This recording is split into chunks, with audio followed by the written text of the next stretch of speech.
Hello friends, आप सभी का हमारे चैनल BTUP स्टडी पॉइंट में स्वागत है। दोस्तों, हम यहाँ पे बात करने वाले हैं पॉलिटेक्निक के इंट्रेंस एग्जाम से रिलेटेड जो आपका क्रैश कोर्स चला था उसका। दोस्त आज आपका 25वां दिन है यहाँ पे, और हम बात करेंगे दोस्त यहाँ पे फिजिक्स के इम्पोर्टेंट क्वेश्चन से रिलेटेड बहुत से ऐसे पॉइंट जो कि दोस्त आपके लिए बहुत ही ज़्यादा इम्पोर्टेंट हैं। तो वीडियो को दोस्त आप एंड तक देखिएगा ताकि आपको सभी क्वेश्चन अच्छी तरीके से समझ में आ जाए।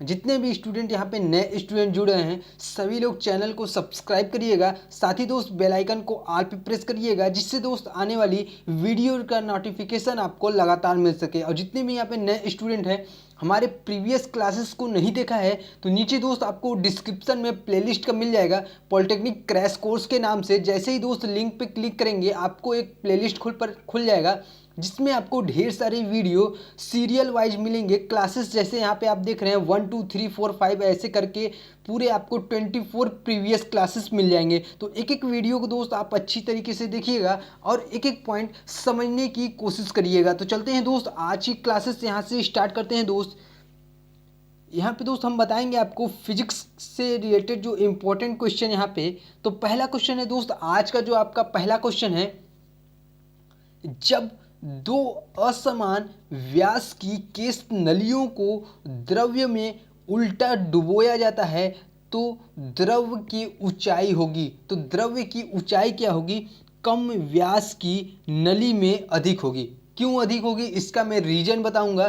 क्यों आपका यहाँ पे जो व्यास कम व्यास अर्थात पतली नली में जो अधिक होगा, द्रव की ऊंचाई जो होगी अधिक होती है, क्यों होती है इसका मैं यहाँ पे रीजन आपको बताऊंगा। तो यहाँ पे एक इसका जो ऊंचाई द्रव्य की, यहाँ पे अगर ऊंचाई के फॉर्मूले की बात करें यहाँ पे, तो यहाँ पे होता है दोस्त H = 4t cos theta upon में रो जी डी।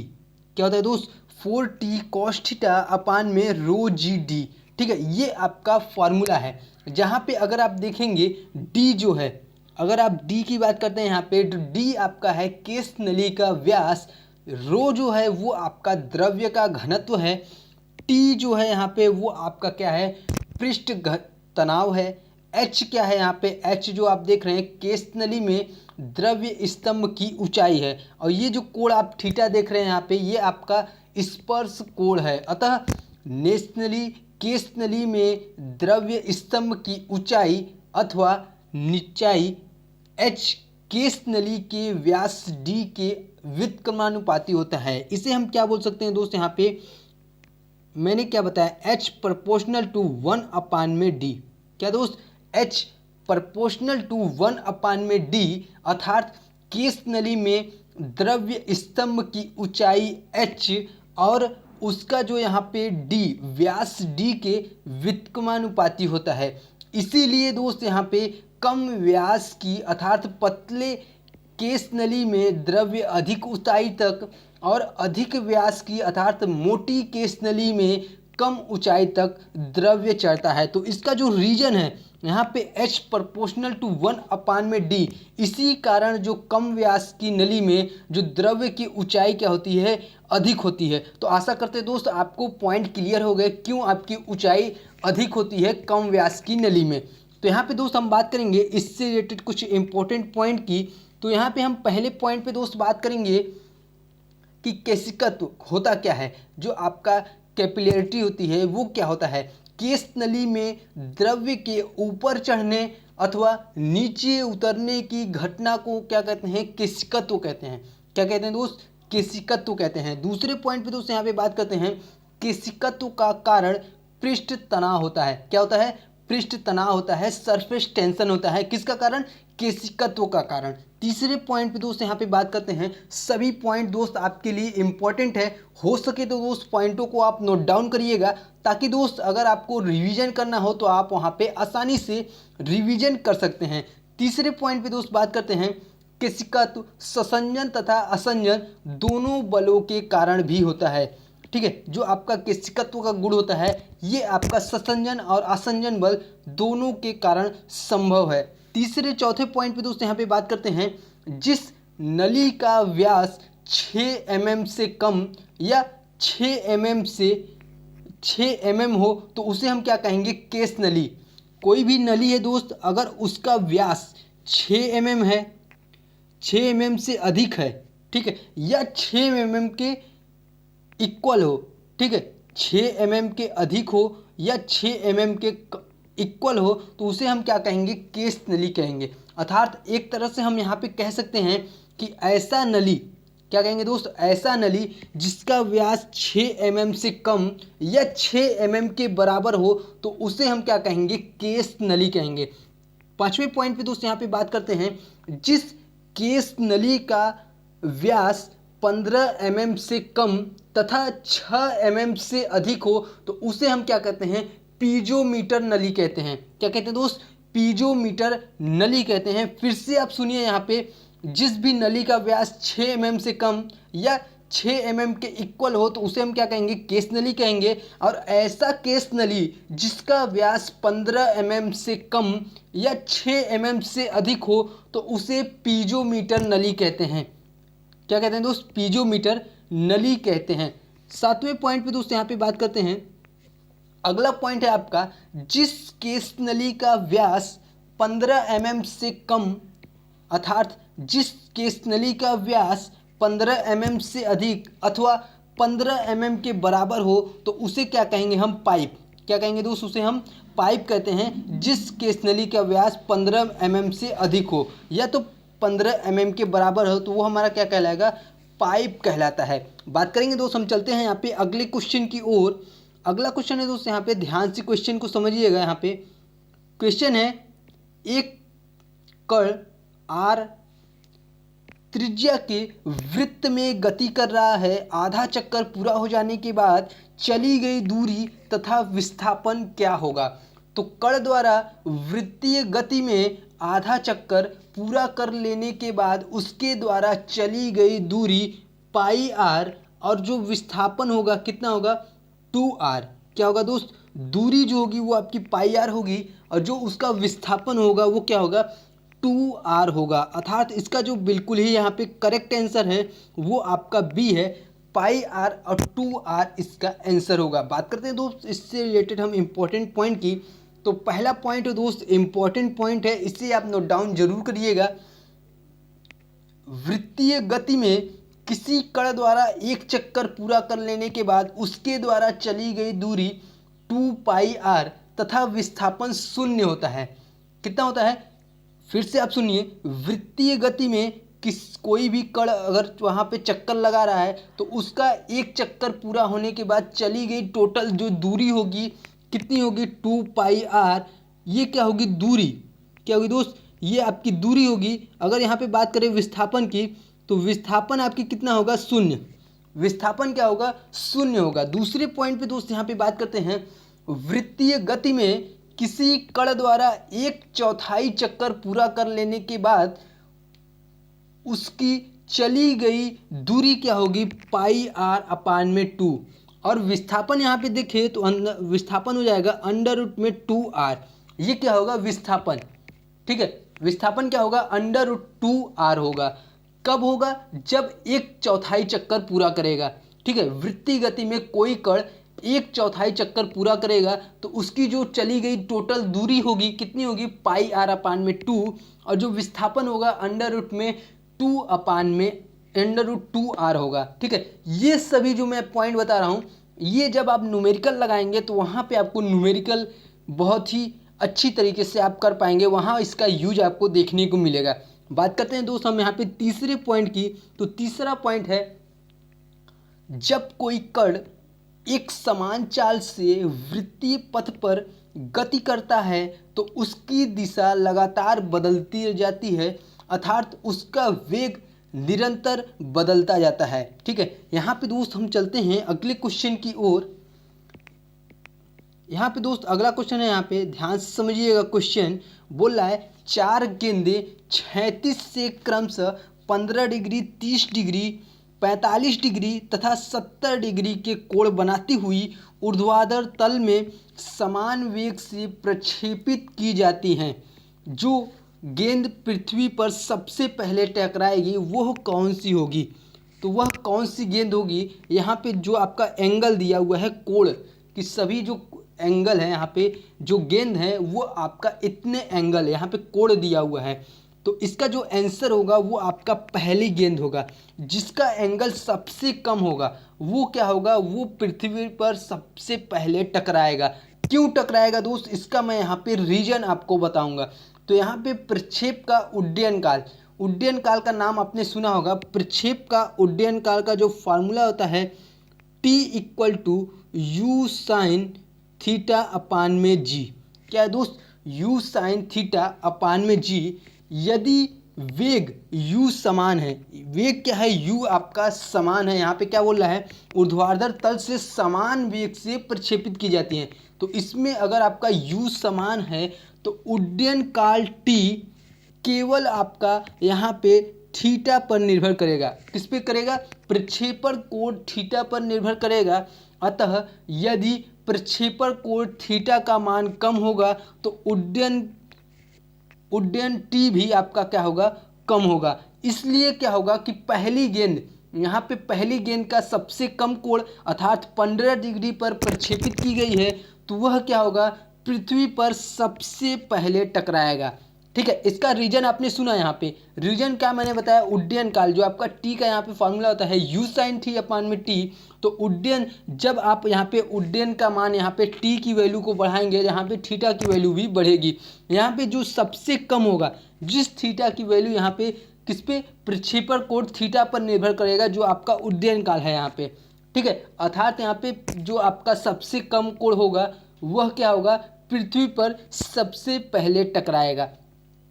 तो यहाँ पे दोस्त हम बात करते हैं इससे रिलेटेड कुछ इंपॉर्टेंट पॉइंट की।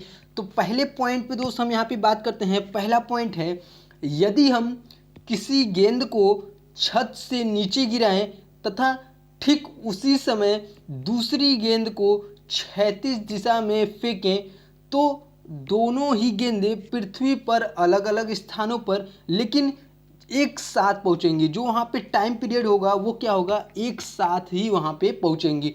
यहाँ पे दूसरे पॉइंट पे दोस्त बात करते हैं। दूसरा पॉइंट है, प्रक्षेप पथ के किसी बिंदु पर गेंद का वेग उस बिंदु पर खींची गई स्पर्श रेखा की दिशा में होता है। फिर से आप सुनिए, प्रक्षेप पथ कि किसी बिंदु पर गेंद का वेग उस बिंदु पर खींची गई स्पर्श रेखा की दिशा में होता है। तीसरे पॉइंट पे दोस्तों हम यहाँ पे बात करते हैं, प्रक्षेप गति के अंतर्गत किसी पिंड के क्षैतिज वेग u पर त्वरण g का कोई भी प्रभाव नहीं पड़ता है तथा क्षैतिज वेग पूरी तरह गति के दौरान अपरिवर्तित रहती है। जो मैंने अभी आपको फॉर्मूला बताया T equal to u sine theta अपान में जी। यहाँ पे बात करते हैं दोस्त हम चौथे पॉइंट की। तो चौथा पॉइंट है, प्रक्षेप पथ परवलयाकार होता है। कैसा होता है दोस्त, परवलयाकार होता है, पैराबोलिक होता है। कैसा होता है, पैराबोलिक होता है। ठीक है, किसका, प्रक्षेप का। ठीक है, तो प्रक्षेप का जो प्रक्षेप पथ होता है वो आपका परवलयाकार होता है, पैराबोलिक होता है। यहाँ पे दोस्त हम चलते हैं अगले क्वेश्चन की ओर। तो दोस्त यहाँ पे अगला क्वेश्चन है, प्रकाश विद्युत सेल एक युक्ति है। तो यह आपकी कौन सी युक्ति है जो कि प्रकाश विद्युत सेल है। ठीक है, तो ये आपकी जो युक्ति है प्रकाश की तीव्रता नापने में, क्या है दोस्त, प्रकाश की तीव्रता मापने में प्रकाश विद्युत सेल का उपयोग किया जाता है। कैसे किया जाता है, मैं आपको यहाँ पे कुछ पॉइंटें बताऊंगा, उससे आपको अच्छी तरीके से समझ में आ जाएगा। तो यहाँ पे आप देखिएगा, प्रकाश विद्युत सेल एक ऐसी युक्ति है जो कि प्रकाश ऊर्जा, जिसे हम फोटॉन ऊर्जा के नाम से भी जानते हैं, प्रकाश ऊर्जा को विद्युत ऊर्जा में बदलता है। कौन सी, फिर से आप सुनिए, प्रकाश विद्युत सेल एक ऐसी युक्ति है जो प्रकाश ऊर्जा को विद्युत ऊर्जा में बदलता है। चूँकि किसी धातु के पृष्ठ से प्रकाश इलेक्ट्रॉनों के उत्सर्जन की दर धातु के पृष्ठ पर आपतित प्रकाश की तीव्रता के अनुक्रमानुपाती होता है। इसलिए प्रकाश विद्युत सेल द्वारा प्रकाश की तीव्रता नापी जा सकती है। प्रकाश विद्युत सेल को फोटोवोल्टिक सेल भी कहते हैं। किसको दोस्त, प्रकाश विद्युत सेल को फोटोवोल्टिक सेल भी कहते हैं। यहाँ पे दोस्त हम बात करते हैं इम्पोर्टेंट पॉइंट की। तो पहला पॉइंट है दोस्त यहाँ पे, प्रकाश विद्युत सेल बनाने के लिए सिलिकॉन अर्धचालक का प्रयोग किया जाता है। किसका दोस्त? सिलिकॉन अर्धचालक का प्रयोग किया जाता है प्रकाश विद्युत सेल बनाने में। दूसरे पॉइंट पे दोस्त यहाँ पे बात करते हैं, उत्सर्जित प्रकाश इलेक्ट्रॉनों की अधिकतम ऊर्जा आपतित प्रकाश की तीव्रता पर निर्भर नहीं करती है। किस पे दोस्त? उत्सर्जित प्रकाश इलेक्ट्रॉनों की अधिकतम गतिज ऊर्जा जो है वो आपका आपतित प्रकाश की तीव्रता पर निर्भर नहीं करती है। तीसरा पॉइंट है दोस्त यहाँ पे, प्रकाश इलेक्ट्रॉनों की अधिकतम गतिज ऊर्जा आपतित प्रकाश की आवृत्ति के बढ़ने पर बढ़ती है। जो आपकी गतिज ऊर्जा आपतित प्रकाश की, वो आपका आवृत्ति बढ़ाने पर क्या होती है? बढ़ती ही जाती है। चौथे पॉइंट पे दोस्त यहाँ पे बात करते हैं, प्रकाश किरणों के प्रभाव से धातु से इलेक्ट्रॉनों का उत्सर्जन की घटना को प्रकाश विद्युत अथवा प्रकाश विद्युत उत्सर्जन कहते हैं। यहाँ पे दोस्त पांचवा पॉइंट है, यहाँ पे प्रकाश विद्युत सेल का निर्गत 1 वोल्ट 0.5 वाट होता है। ठीक है, किसका? प्रकाश विद्युत सेल का। ठीक है, कैसा क्या होता है निर्गत? 1 वोल्ट 0.5 वाट। ठीक है, चलते हैं दोस्त हम यहाँ पे अगले क्वेश्चन की ओर। अगला क्वेश्चन है दोस्त यहाँ पे, फिर उसके बाद दोस्त हम यहाँ पे एक आपको न्यूमेरिकल भी लिए हुए हैं। आप न्यूमेरिकल को अच्छी तरीके से समझिएगा, वेरी इजी न्यूमेरिकल है और एंट्रेंस एग्जाम की दृष्टि से आपके लिए इम्पोर्टेंट है। तो यहाँ पे क्वेश्चन है दोस्त, मरुस्थल में दिखाई देने वाली पड़ने वाली मृग मरीचिका का कारण क्या है? तो बहुत बार दोस्त इस क्वेश्चन को मैंने करा चुका है और इसके रिलेटेड मैं आपको इम्पोर्टेंट पॉइंट भी बहुत ढेर सारे बता चुके हैं। तो आज भी दोस्त मैं आपको इसी क्वेश्चन का रिवीजन करवाऊंगा फिर से। यहाँ पे देखिए, मरुस्थल में दिखाई पड़ने वाले मृग मरीचिका का जो कारण है वो क्या है? पूर्ण आंतरिक परावर्तन। क्या है दोस्त? पूर्ण आंतरिक परावर्तन जो है वो इसका कारण है मृग मरीचिका का। ये होता क्या है दोस्त, अभी मैं आपको समझाऊंगा बहुत ही अच्छी तरीके से। एक एक पॉइंट दोस्त आप समझने की कोशिश करिएगा। यहाँ पे मरुस्थल में दिखाई देने वाली मृग मरीचिका का जो कारण है पूर्ण आंतरिक परावर्तन होता है। जब सूर्य की गर्मी से रेगिस्तान का रेत गर्म होता है तो उसे छूकर पृथ्वी के पास की वायु अधिक गर्म हो जाती है। इससे कुछ ऊपर तक की वायु की परतों का ताप लगातार घटता जाता है, अतः वायु की नीचे वाली परतें अपेक्षाकृत विरल हो जाती है तथा वायु की ऊपर वाली परतें अपेक्षाकृत सघन हो जाती है। इसलिए जब किसी वस्तु जैसे पेड़ आदि से होकर प्रकाश की किरणें पृथ्वी की ओर जाती हैं, अर्थात किरणें ठंडी वायु अर्थात कह सकते हैं कि सघन माध्यम से विरल माध्यम गर्म वायु की ओर प्रवेश करती हैं, तो उनका क्या होता है? पूर्ण आंतरिक परावर्तन हो जाता है। जिसके कारण क्या होता है, हमें जो वहाँ पे पेड़ हैं वो सभी क्या होते हैं? उल्टा, उसका जो प्रतिबिंब है हमें उल्टा दिखाई देता है। यही क्या है? मृग मरीचिका। क्या है दोस्त? मृग मरीचिका। वेरी इजी डिफिनेशन में आपको समझाया हूँ, यहाँ पे आपको अच्छी तरीके से सभी पॉइंट समझाऊंगा। तो पहला पॉइंट है दोस्त, इससे रिलेटेड मैं आपको बता रहा हूँ।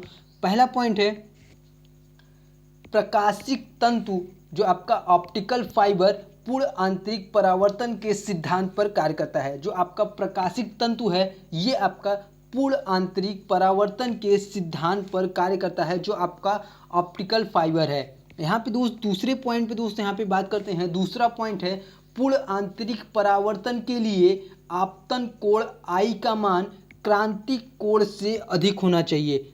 ठीक है, क्या होना चाहिए दोस्त? पूर्ण आंतरिक परावर्तन के लिए आई का मान, आपतन कोण आई का मान क्रांतिक कोण सी से अधिक होना चाहिए। आई इज ग्रेटर देन सी। ठीक है, इस वैल्यू को यहाँ पे सी का जो मान है वो का है आई से यहाँ पे कम होना चाहिए। अगले दोस्त यहाँ पे तीसरे पॉइंट पे यहाँ पे बात करते हैं। तीसरा पॉइंट है, पूर्ण आंतरिक परावर्तन तभी होगा जब प्रकाश किरण सघन माध्यम से विरल माध्यम में जा रही हो। ठीक है, पूर्ण आंतरिक परावर्तन तभी होगा जब आपका प्रकाश की किरण सघन माध्यम से विरल माध्यम में जाएंगी, तभी आपका वहाँ पे पूर्ण आंतरिक परावर्तन होगा। अगला पॉइंट है दोस्त यहाँ पे चौथा पॉइंट है, यदि आपतन कोण आई का मान क्रांतिक कोण C से कम है तो प्रकाश का अपवर्तन होगा।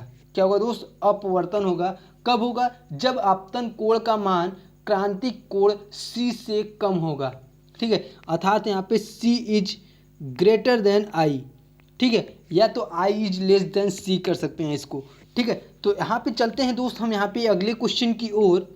आशा करते हैं दोस्त मैं आपको जितने पॉइंट बता रहा हूँ सभी आपको अच्छी तरीके से समझ में आ गया है। यहाँ पे दोस्त अगला क्वेश्चन है आपका न्यूमेरिकल टाइप का क्वेश्चन है। जैसा कि मैंने आपको बताया था कि ये आपका न्यूमेरिकल टाइप का क्वेश्चन है, इंपॉर्टेंट क्वेश्चन है। यहाँ पे क्वेश्चन बोल रहा है कि किसी ठोस धातु में 16 × 10⁻21 परमाणु हैं। यदि ठोस के 0.5% परमाणुओं में से प्रत्येक से एक इलेक्ट्रॉन निकल जाए तो ठोस पर आएगा। ठीक है, तो इसमें से हम क्या करेंगे? सबसे पहले क्या है, यहाँ पे 0.5% है तो हम क्या करेंगे? यहाँ पे परमाणु हमें दिया हुआ है तो इसके लिए हम क्या करेंगे, कैसे यहाँ पे निकालेंगे आप यहाँ पे समझिएगा। ठोस धातु में परमाणु हमें दिया है कितना? 16 × 10⁻21। हमें यहाँ पे क्या करना है? टोटल यहाँ पे करना है। तो ठोस के 0.5% परमाणुओं में से प्रत्येक के इलेक्ट्रॉन निकल जाते हैं तो कितना हो जाता है? यहाँ पे प्रत्येक के एक इलेक्ट्रॉन निकल जाते हैं। कितने इलेक्ट्रॉन? एक इलेक्ट्रॉन निकल जाते हैं। तो ठोस से निकलने वाले इलेक्ट्रॉनों की टोटल संख्या कितनी हो जाएगी? यहाँ पे आप समझिएगा, यहाँ पे क्वेश्चन आपको बहुत ही अच्छी तरीके से समझ में आ जाएगा। टोटल आपका ठोस से निकलने वाले इलेक्ट्रॉनों की संख्या कितनी हो जाएगी? 16 × 10⁻21 ये आपका इंटू 0.5 अपान में क्या हो जाएगा? ये आपका 100 हो जाएगा। ये कितना था? 0.5% था। इसको हम क्या करें? यहाँ पे मल्टीप्लाई कर दिए तो ये हमारा टोटल यहाँ पे निकल कर आ जाएगा। अतः इसको बोल सकते हैं ठोस से निकले ऋणावेश इक्वल टू ठोस से प्राप्त धनावेश। ठीक है, तो यहाँ पे हम इसको सॉल्व करेंगे। इसको सॉल्व करने के बाद यहाँ पे क्या आ जाएगा? 8 × 10⁻19 8 गुणिते 10⁻19। ठीक है, इसका ये आपका आंसर आ जाएगा। किसका? यहाँ पे अभी आपको मान निकालने हैं टोटल इलेक्ट्रॉन। अब मुझे क्या करना है? यहाँ पे हमें क्या करना है? आवेश ज्ञात करना है। क्या करना है? हमें टोटल नंबर यहाँ पे ज्ञात किया, परमाणु इतने परमाणु हैं। ठीक है, अब हमें क्या करना है? यहाँ पे आवेश ज्ञात करना है, क्यू की वैल्यू ज्ञात करना है। तो क्यू की वैल्यू दोस्त पता है हमसे, कैसे ज्ञात करेंगे? तो फार्मूला होता है Q = Ne। क्या होता है दोस्त? ये आपने फार्मूला सुना होगा, Q = Ne। इस फार्मूले में क्या करेंगे? यहाँ पे N की वैल्यू रख देंगे। E की वैल्यू हमें पता है दोस्त, इलेक्ट्रॉन जिसपे आवेश कितना होता है यहाँ पे 1.6 × 10⁻−19 कूलाम। ठीक है, ये आपको पहले से ही पता है। यहाँ पे N की वैल्यू मैंने अभी अभी ज्ञात किया। डायरेक्ट वैल्यू को पुट करेंगे और डायरेक्ट यहाँ पे Q की वैल्यू आ जाएगी। तो कैसे करेंगे दोस्त? यहाँ पे आप देखिए Q = N की वैल्यू मैंने क्या निकाला था? यहाँ पे 8 × 10⁻19 इंटू यहाँ पे E की वैल्यू 1.6 × 10⁻−19।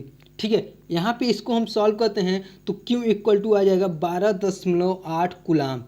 क्या आ जाएगा दोस्त?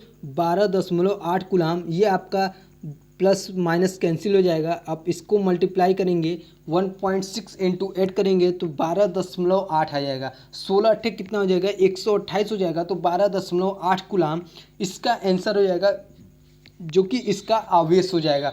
अब दोस्त यहाँ पे अतः जो ठोस से इलेक्ट्रॉन निकल जाने पर ठोस पर 12.8 कूलाम का आवेश हो जाएगा। तो ठोस पर कितना आवेश आएगा? 12.8 कूलाम का आवेश आ जाएगा। तो इसका करेक्ट आंसर आपका बिल्कुल ही यहाँ पे डी है, 12.8 इसका आंसर होगा।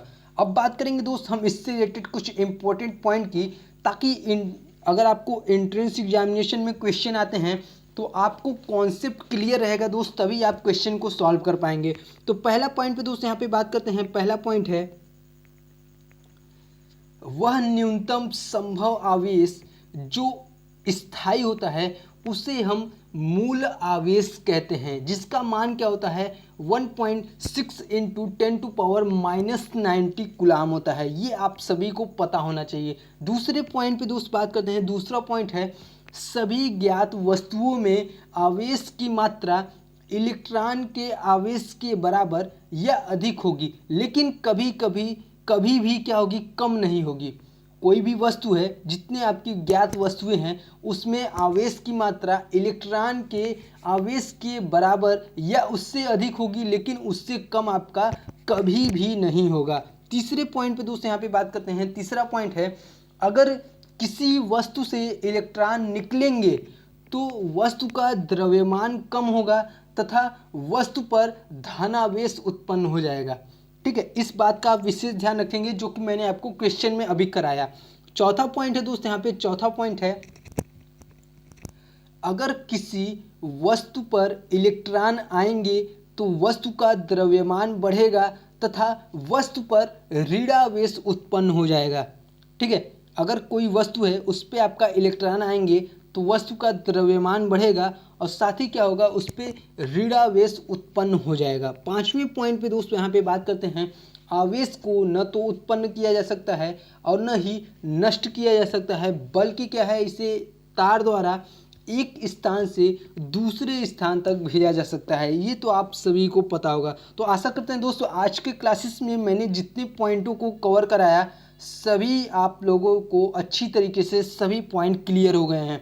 तो आशा करते हैं दोस्त वीडियो आपको पसंद आई होगी। वीडियो अच्छा लगा हो दोस्त वीडियो को लाइक करिएगा और अपने फेसबुक और व्हाट्सएप ग्रुप में शेयर करिएगा, ताकि दोस्त अधिक से अधिक स्टूडेंट यहाँ पे जुड़ सके। धन्यवाद।